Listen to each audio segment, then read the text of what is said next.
Alright everybody, it's Anthony, and here we have a video where we are looking at ray tracing on the PlayStation Vita through a little known app called Voxel Maker. So you can see that I've created a little object here, I've set the settings to their maximum, and let it sit here for a little bit while it's rendering. So since we have a lot of time to kill waiting for this to actually, watching paint dry basically, let's go ahead and discuss ray tracing a little bit.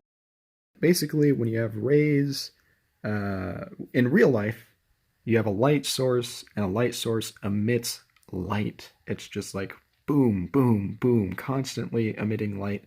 Everything is going extremely fast. You can't see it. The shock wave is just ridiculous from light. You can't feel it, but it's there, I guess. The light moves things apparently too. You can actually levitate stuff with laser beams and all that. It's crazy. But anyway, in video games, we can't do that. The rays come from the camera. They come out of the camera. They have to come out of the camera, because if they were to come from the light source, which is like way over here somewhere, you would just be, wasting so much render time. It would just be impossible. So you have to actually render from the camera out to the object, and from there the rays break off.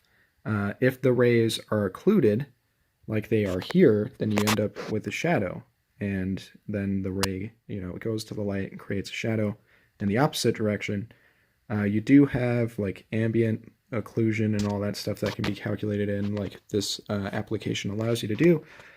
And then, of course, it draws the rays. It casts a ray for every pixel of the screen. In this case, it does appear that it is rendering at the native resolution, which is 960 on the horizontal axis by 544 pixels, which is a little bit of a bizarre resolution, but it still is 16:9 aspect ratio. And regardless, the whole deal is that the PS Vita is able to do this. It's a PS Mobile app that, PS Mobile, it's been completely discontinued. There's no such thing as PS Mobile anymore. If you don't have these apps, you can't get them, allegedly.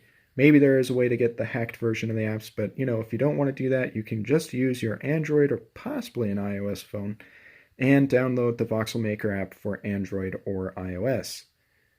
Yeah, it's actually available for Android.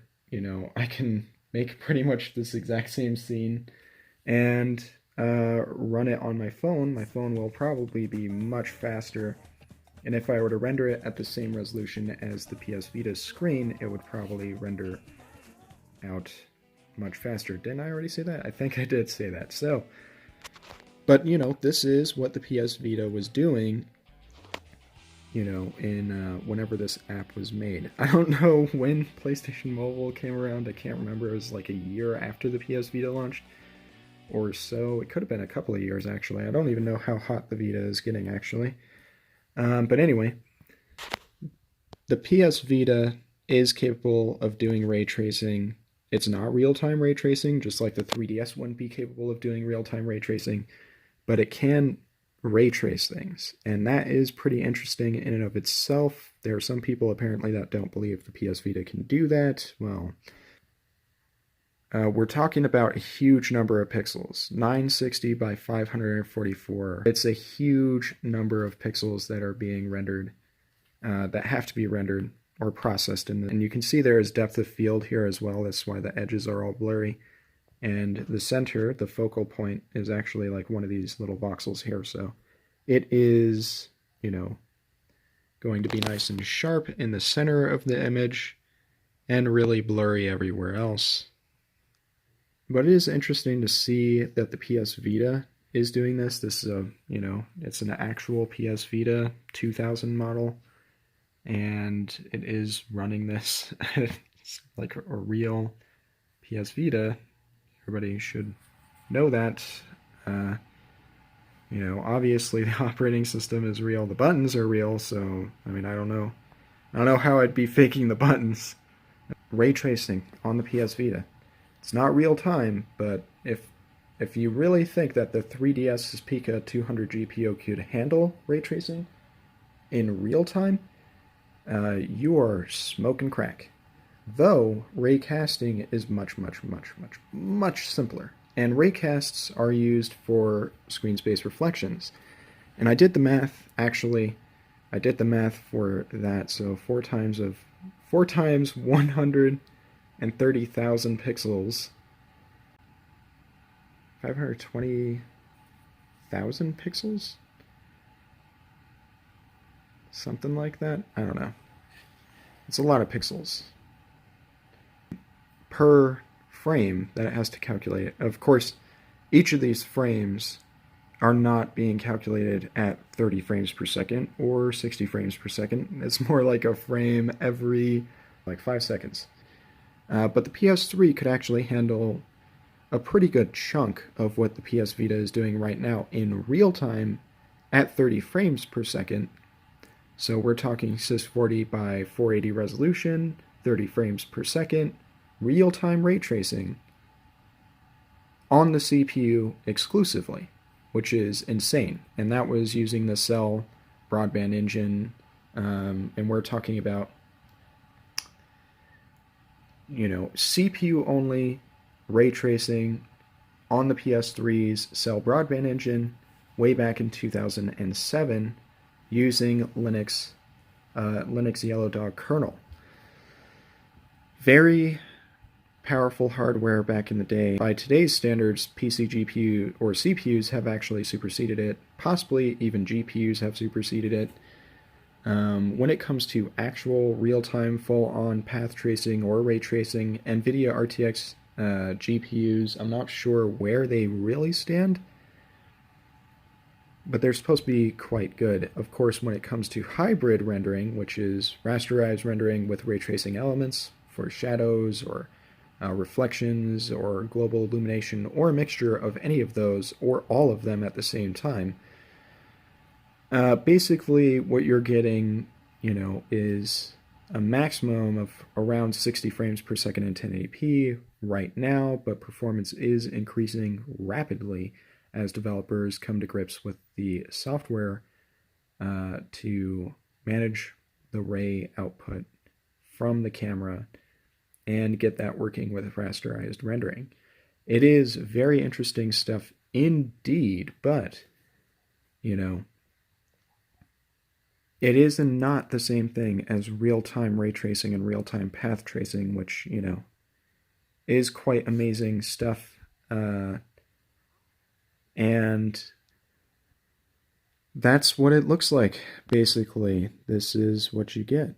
This is a real, well, not real time, but it is a real ray traced image that is using ray tracing.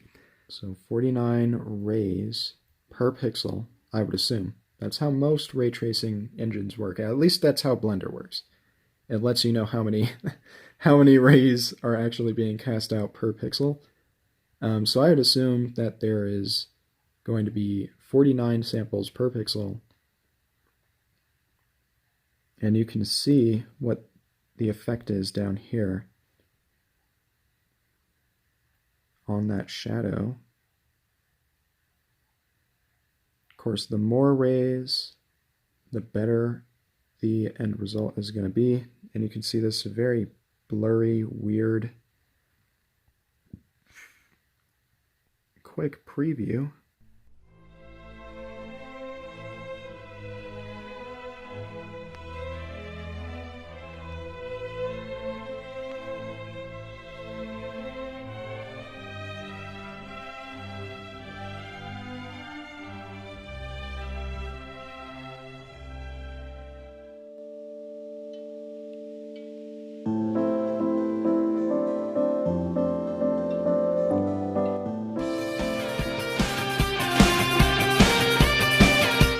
If you'd said to me 15 or 20 years ago, you're going to get your most success in your entire career from a video game.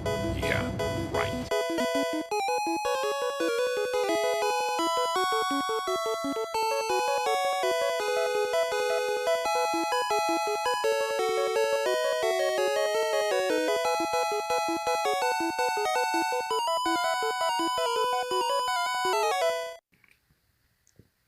You can see we're very close to being done. again, ray tracing, actual ray tracing is pretty interesting stuff. Of course, again, not in real time, not at all in real time, but it is still pretty impressive that you're able to do any sort of ray tracing on the PS Vita. People would assume that this is not something that you could imagine getting away with, and yet here we are. We're watching it happen. It is like watching paint dry. Just to imagine, Blender is not that much better. And of course, I have a much, much, much more powerful GPU in my computer than in this thing. Obviously, the SGX 544 or 540 something MP4 Plus. This is a very old GPU by today's standards. You can see finally it's done. And that is actually a pretty cool little result there. You can see the effect that it's trying to actually convey. That is pretty cool.